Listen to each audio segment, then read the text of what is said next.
ناظرین السلام علیکم۔ میں آج 3 موضوعات پہ بات کرنا جا رہا ہوں، بڑے مختصر تجزیے ہوں گے۔ تینوں بہت ہی اہم موضوعات ہیں۔ نمبر 1 تو ہے جو فائنینشیل ٹائمز میں پی ٹی آئی کو فنڈنگ کے بارے میں رپورٹ آئی ہے، جو بہت تہلکہ خیز رپورٹ ہے۔ اور دوسرا جو دہشت گردی اور اس پہ جو پیس ٹاکس ہو رہی ہیں، مذاکرات ہو رہے ہیں، اس کے بارے میں۔ اور تیسرا فلڈز جو آئے ہیں، سیلاب آیا ہے جس نے اس کی جو تباہ کاری ہیں، اس پہ چند باتیں۔ تو پہلے سب سے تو فائنینشیل ٹائمز جو ہے وہ آپ کو پتہ ہے کہ برطانیہ کی بہت ہی ایک اہم اور کریڈیبل اخبار ہے، جو تمام رپورٹ جو بھی شائع کرتی ہیں وہ بڑے تحقیق کے بعد شائع کرتی ہیں۔ اور انہوں نے جو رپورٹ شائع کی ہے، جس کو سب لوگوں کے سامنے آ بھی گئی ہوگی، اس کا ترجمہ بھی آیا ہے، اصل میں دیکھنے کی بات یہ ہے کہ اس کو اتنی وہ تہلکہ خیز ہے، کیونکہ جو ایک امیج یہاں پہ بنایا گیا تھا کہ جی بہت ہی ایمانداری سے کام چلایا جا رہا ہے پی ٹی آئی میں اور عمران خان نے، اس نے پوری طرح افیکٹ کیا ہے۔ جن لوگوں کو تو معلوم تھا کہ پچھلے 2-3 سال سے اس پہ تحقیقات جاری تھیں، 2019 سے، اور لوگوں کے علم میں آ رہا تھا۔ آپ نے دیکھا ہوگا کہ ایک آصف علی زرداری صاحب کا انٹرویو بھی تھا حامد میر صاحب کے ساتھ، جس میں انہوں نے کہا کہ ایک اس طرح کی تحقیقات ہو رہی ہیں جس کا بہت امپیکٹ آئے گا۔ تو اب یہی چیزیں جو ہیں، اس میں الیکشن کمیشن آف پاکستان بھی اس پہ تحقیقات کر رہا تھا اور بڑی دیر سے وہ اس پہ کام چل رہا تھا۔ اب اس ایسے موقع پہ یہ رپورٹ آئی ہے کہ جب الیکشن کمیشن کے اوپر بھی دباؤ بڑھایا ہو گیا ہے کہ آپ نے کیوں محفوظ کیا ہوا ہے، جب تحقیقات مکمل ہو گئی ہیں تو اس کے اوپر آپ اس کا فیصلہ سنائیں، فیصلہ محفوظ رکھنے کا کیا مقصد ہے۔ ان چیزوں کا ظاہر ہے کہ علم عمران خان کو بھی ہے، جو دباؤ ڈال رہے ہیں کافی عرصے، اگرچہ ان کے خود ہی لگائے ہوئے یہ الیکشن کمشنر ہے، لیکن چونکہ ان کو پتہ چل گیا کہ اب یہ رپورٹ کا فیصلہ دینے والے ہیں، ڈیفینیٹلی وہ کو حق میں تو نہیں ہوگا جس طرح کی رپورٹ سامنے آئی ہیں، تو وہ ان کے خلاف بھی شور ڈال رہے ہیں اور ان کے خلاف ریفرنس دائر کرنے کا بھی پلان کیا ہے۔ جو 2-4 چیزیں بڑی اہم ہیں اس رپورٹ میں، وہ یہ ہے کہ یہ جو فنڈنگ کی گئی، اب تو یہ اس پہ میڈیا پہ بھی آ گیا، ٹویٹر پہ بھی آیا کہ جو سربراہ تھے پہلے D G I S I کے صاحب کا، شجاع پاشا صاحب، انہوں نے یہ عارف نقوی جو کہ ابراج تھی کمپنی، اس کے مالک تھے، سی ای او تھے، ان سے مل کے یہ جو ہے یہ اس ایکوٹی فرم کے ساتھ مل کے، اور اس میں عمران خان خود بھی جاتے رہے، دبئی میں میٹنگز ہوئیں کہ ان کو فنڈ کیا جائے۔ تو یہ ٹاسک ان کے ذمہ عارف نقوی جو کہ ابراج ایکوٹی فرم کے مالک تھے، ان کے ذمہ لگایا گیا، اور فنڈنگ شروع ہوئی۔ اس میں بڑی عجیب قسم کی فنڈنگ بھی آتی رہی، جو انڈین بزنس مین تھے انہوں نے بھی فنڈنگ دی، اور وہاں کے جو لوکل عرب شیخ تھے انہوں نے بھی فنڈنگ دی، اگرچہ ہمیشہ آخر تک ڈینائی کرتے رہے۔ اس سال بھی ایک ایفیڈیوٹ دیا گیا الیکشن کمیشن کو عارف نقوی کے بیان پہ کہ یہ اس فنڈنگ میں کوئی فورن اور ایلیمنٹ شامل نہیں، صرف پاکستانیوں نے دی ہے۔ تو اس رپورٹ نے اس کا پول بھی کھول دیا، اور یہ پہلے بھی اس کا علم تھا۔ اب یہ جو عارف نقوی ہیں، ان کو تو 2011 میں یہ ٹاسک دیا گیا تھا، تو انہوں نے اس پہ کام شروع کر دیا، اور یہ انگلینڈ میں انہوں نے یہ فنڈ ریزنگ کی، اور یہ پیسے یہاں پہ بھجوائے گئے پی ٹی آئی کے اکاؤنٹ میں جو عمران خان کو ملے۔ اور 2019 میں عارف نقوی کو لنڈن ہیتھرو ایئرپورٹ پہ گرفتار کر لیا گیا۔ ان کے اوپر الزامات تھے دھوکہ دہی کے، چوری اور رشوت کے لگانے کے الزامات تھے، اور ان کے اوپر آپ دیکھیے کتنے سنگین الزامات ہیں، جس کے لیے ایکسٹریڈیشن کے لیے امریکہ مانگ رہا ہے ان کو، اور شاید اس سال ان کی ایکسٹریڈیشن وہاں پہ ہو جائے۔ اور ان پہ اگر یہ کیس چلتا ہے اور یہ الزامات ثابت ہو جاتے ہیں تو ان کو وہاں کے قوانین کے مطابق شاید 200 سال سے زیادہ بھی سزا ہو سکتی ہے۔ اور ان جو منی لانڈرنگ ہوئی، مس یوز آف فنڈز ہوا، اس میں عمران خان جو ہیں وہ بھی آپ سمجھیں کہ ان کے معاون تھے، اور ایک قسم کے کو ایکیوزڈ کے طور پہ سامنے ان کا نام آنا شروع ہو گیا۔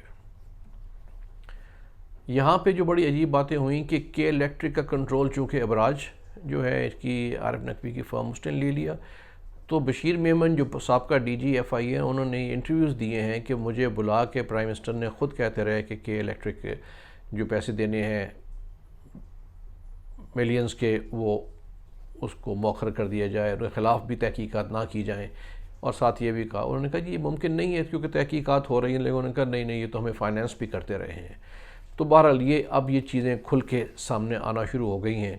جس کی وجہ سے ایک عجیب تلاطم پیدا ہو گیا ہے۔ اب اہم بات یہ ہے کہ اس الیکشن کمیشن جو ہے یہ فیصلہ کیوں نہیں اوپن کر رہا کہ اس کے اتنی تحقیقات کے بعد کیا فیصلہ ہوا ہے، وہ محفوظ کیوں کیا ہوا ہے؟ تو لگتا یہ ہے کہ جیسے اب اس کو سامنے لانا پڑے گا، اور ظاہر ہے کہ اس کے اپنے مضمرات ہوں گے، مزید اس میں تلاطم پیدا ہوگا۔ دیکھیے ایک تو چیزیں جو ہے یہاں پہ سب پلان کرتے ہیں، چھپاتے ہیں، بتاتے نہیں ہیں، لیکن ایک ڈیوائن یعنی ایک قدرتی ایک پروسیس بھی ہوتا ہے کہ جو چیزیں آپ نے چھپائی ہیں غلط ہیں وہ ظاہر ہونی ہوتی ہیں۔ تو میرا خیال ہے کہ وہ وقت آ گیا کہ وہ چیزیں ظاہر ہونا شروع ہو گئی ہیں، اور بہتر یہی ہوتا ہے کہ جو ظاہر ہو رہی ہیں ان کو ایکسیپٹ کیا جائے، بجائے اس کے اوپر جو فالوورز جو ہیں وہ کمبل ڈالیں، اس کے اوپر مٹی ڈالیں تاکہ نہ پتہ چلے۔ اس سے بہتر یہ ہے کہ ان چیزوں کو سامنے آئے ہیں تو اس کو ایکسیپٹ کیا جائے۔ اس پہ عمران خان خود جو ہے وہ ان کے بیانات جو ہے مختلف قسم کے گول مول آتے رہے، حتیٰ کہ چھوٹی موٹی منی لانڈرنگ ہوئی ہے، یعنی وہ آپ اس طرح کی چیزیں بھی سامنے آئی ہیں۔ تو یہ جو فائنینشیل ٹائمز ہے، جیسے میں نے شروع میں کہا کہ بڑا ایک کریڈیبل اخبار ہے برطانیہ کا، تو ساروں نے کہا کہ اگر آپ سمجھتے ہیں کہ رپورٹ ٹھیک نہیں ہے، اس پہ الزام لگائے گئے ہیں، تو آپ اس کے اوپر کیس کریں۔ بہرحال ابھی تک وہ کوئی اس کے اوپر کیس نہیں کیا گیا، اور کچھ یہ بھی اطلاعات آئی ہیں کہ یہ جو فائنینشیل ٹائمز ہیں جو اس کے اوپر جو فنڈنگ پی ٹی آئی کو آئی ہے اس کا ذکر کیا ہے، جو وہ 2.3 ملین یا جتنا بھی ہے وہ صرف 4 مہینے کی جو بینک سٹیٹمنٹ ہے اس کے بیسس پہ ہے۔ اگر یہ ان کو عارف نقوی کو ایکسٹراڈائٹ کیا جاتا ہے امریکہ میں، وہاں پہ جو بیانات دیں گے تو ایسٹیمیٹ یہ ہے کہ وہ $22 ملین منیمم ہوگا جو ٹرانسفر ہوا پی ٹی آئی کو۔ تو فردر جو ہے اس میں خرابی پیدا ہوگی، اور اس سے جو پاکستان کے سیاست پہ بھی بہت اثرات ہوں گے، اور عمران خان کے اپنے سیاست پہ بھی اثرات ہوں گے، اور ان کی پارٹی پہ بھی اثرات ہوں گے۔ اب جو دوسرا موضوع جس میں بات کرنا چاہ رہا ہوں کہ وہ ہے جو پاکستان کا بڑی دیر سے دہشت گردی کا شکار ہے، لیکن 2014 کے ملٹری آپریشن کے بعد بہت بڑی تعداد جو ہے یہاں سے تحریک طالبان پاکستان کے وہ افغانستان میں چلے گئے، اور وہاں سے وہ یہ کارروائی کرتے رہے۔ اب وہ پہلے بھی کئی مذاکرات ہو چکے ہیں، اب پھر مذاکرات شروع کیے گئے ہیں۔ جو سننے میں آیا کہ یہاں پہ ایک 50 رکنی علماء پہلے بھی ایک جرگہ گیا تھا مہینہ پہلے، وہ وہاں گفتگو کرنے کے لیے، اور اس کو فیسیلیٹیٹ کر رہے ہیں افغان طالبان گورنمنٹ۔ اب دوبارہ گئے علماء ان سے بات کرنے کے لیے، اور وہاں ان کے کابل میں ان سے بات ہوئی، ٹی ٹی پی کے جو لوگ ہیں ان سے بات ہوئی، تو انہوں نے اپنے مطالبات سامنے رکھے ہیں، اور کئی ایسے مطالبات ہیں جو ظاہر ہے کہ قابل قبول نہیں ہیں۔ جیسے انہوں نے کہا کہ فاٹا جو ہے اس کو جو ضم کیا گیا ہے کے پی میں اس کو واپس کر دیں، اور اس طرح جو کہ ظاہر ہے کہ ممکن نہیں ہے اور نہ ہی ہوگا۔ تو لگ یہ رہا ہے کہ شاید اس دوران انہوں نے کہا کہ ہم ٹروس کریں گے، یعنی کوئی لڑائی نہیں کریں گے، لیکن آپ دیکھیں پچھلے 2 ماہ سے ٹارگٹ کلنگ جاری ہے۔ جو اطلاعات آتی ہیں بلوچستان سے بھی اور کے پی کے ٹرائبل ڈسٹرکٹ سے، وہاں پہ ٹارگٹ کلنگ پولیس کی، سیکیورٹی فورسز کی اور لوگوں کی جاتی ہے۔ تو نہیں یہ کام جاری ہے۔ اس پہ محسن داوڑ جو ایم این اے ہیں انہوں نے بھی کہا کہ وہاں پہ یہ کام ہو رہا ہے تو اس کو روکا جائے۔ تو بظاہر یہ لگ رہا ہے کہ یہ مذاکرات بھی کوئی کامیاب نہیں ہوں گے، کیونکہ یہ جو مطالبات ہیں ٹی ٹی پی کے کہ ہمیں آپ پہلے اس کو ضم کر جو ہے وہ واپس کر دیں، ٹرائبل ان کی جو تشخص ہے، اور دوسرا یہ کہ ہمیں واپس آئیں گے تو مسئلہ سمیت آئیں گے، اور اس طرح کی چیزیں جو میرا خیال ہے کہ قابل قبول نہ ہوں گی، اور یہ مذاکرات کا یہ دور کامیاب ہوتا نظر نہیں آ رہا۔ اور پہلے دیکھیے کہ پچھلے بھی کچھ 14-15 مین ایگریمنٹ ہوئے تھے، ٹروس ہوئے تھے ان کے ساتھ، جو تمام فیل ہوئے، اور جب فیل ہوئے اس کے بعد دہشت گردی بڑھ گئی۔ تو ہمیشہ جب آپ بات کریں تو پہلے ہی یہ دیکھنا چاہیے کہ اس میں جو ہے پوزیشن آف اسٹرینتھ سے بات کر رہے ہیں کہ نہیں۔ اگر ہمیں پہلے سے علم ہے کہ انہوں نے یہ مطالبات کرنے ہیں تو پھر تو مذاکرات میں جانے کی ضرورت نہیں ہے۔ ہاں، اگر سب سے بہترین طریقہ یہ ہے کہ اگر وہ مان جائیں کہ ہم ٹھیک ہے ہتھیار لے کے نہیں آئیں گے، ہم واپس لائف میں ہمیں دوبارہ ہماری زندگی وہاں پہ بحال ہو جائے تو اس کے لاء کے مطابق اس کو دیکھا جا سکتا ہے۔ بہرحال فی الحال یہ مذاکرات کامیاب ہوتے نظر نہیں آ رہے۔ تیسری بات جو ہے وہ جو سیلاب آئے ہوئے ہیں سارے پاکستان میں، خاص طور پہ جو بلوچستان میں ہوا، جس پہ ابھی پرائم منسٹر شہباز شریف بھی وہاں تشریف لے گئے اور وہاں پہ کافی ان کی اشکجوئی کی اور کہا کہ جو بھی ہلاکتیں ہوئی ہیں 10 لاکھ فی پر دیا جائے گا فرد، تو وہ ایک اچھی بات ہے۔ لیکن دیکھنے کی بات ہے کہ یہ جو سیلاب ہے ظاہر ہے کہ آپ کے انسان کے اپنے کنٹرول میں نہیں ہے۔ انیٹول لیون، پروفیسر انیٹول لیون نے جو کتاب لکھی تھی پاکستان ہارڈ کنٹری، اس میں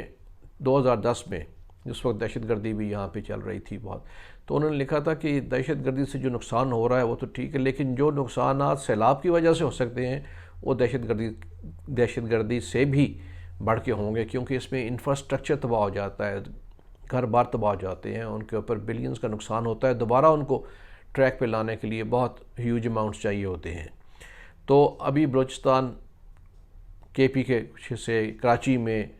اور پنجاب کے کچھ حصوں میں بھی یہ صورتحال ہے۔ تو اس کے لیے نمٹنے کے لیے جتنی بھی گورنمنٹ کی سخت ہے وہ تو کر رہے ہیں، لیکن یہ ضرورت ہے کہ اس سے پہلے انتظامات رکھنے چاہیے، اور آپ کے جو مختلف ادارے ہیں سول ایڈمنسٹریشن کے اور ساتھ فوج کو بھی ملا کے، اور آپ کے جو NDMA ہے، نیشنل ڈیزاسٹر مینجمنٹ ایجنسی، اور PDMA، اور ان تمام کو پہلے سے ہی فعال کرنا چاہیے تاکہ وہ ان کو کنٹرول کریں اور کم سے کم نقصان ہو سکے۔ جیسے میں نے پہلے عرض کیا کہ اس کے نقصانات کو پورا کرنا سالہ سال لگ جائیں، اس نقصانات کو، انفراسٹرکچر کو دوبارہ ٹھیک کرنے میں۔ جیسے آپ دیکھیے کہ بلوچستان میں کچھ ڈیمز بنے تھے، سنا ہے کہ وہ کچھ ناقص تعمیر کی وجہ سے خراب ہو گئے، کچھ ابھی سیلابوں میں بھی وہ خراب ہو گئے ہیں، ان کو دوبارہ ٹھیک کرنا پڑے گا۔ تو یہ سیلاب جو ہے ابھی چونکہ بارشیں چل رہی ہیں، مزید سیلاب آ گیا۔ ساتھ یہ بھی ہوتا ہے کہ جو ہی بارش آتی ہے اور پانی کہ وہاں پہ دریاؤں میں جو پانی کا طغیانی بڑھتی ہے تو انڈیا ان کا پانی کا رخ کر دیتا ہے، جیسے چناب میں وغیرہ، اور وہاں پہ بھی سیلاب آ جاتا ہے۔ تو ان تمام چیزوں سے چونکہ سالہ سال سے ہو رہی ہیں تو ہمیں اس کے لیے پہلے سے ویل پریپیئرڈ ہونا چاہیے تاکہ نقصانات جو ہیں وہ کم سے کم ہو سکیں۔ شکریہ۔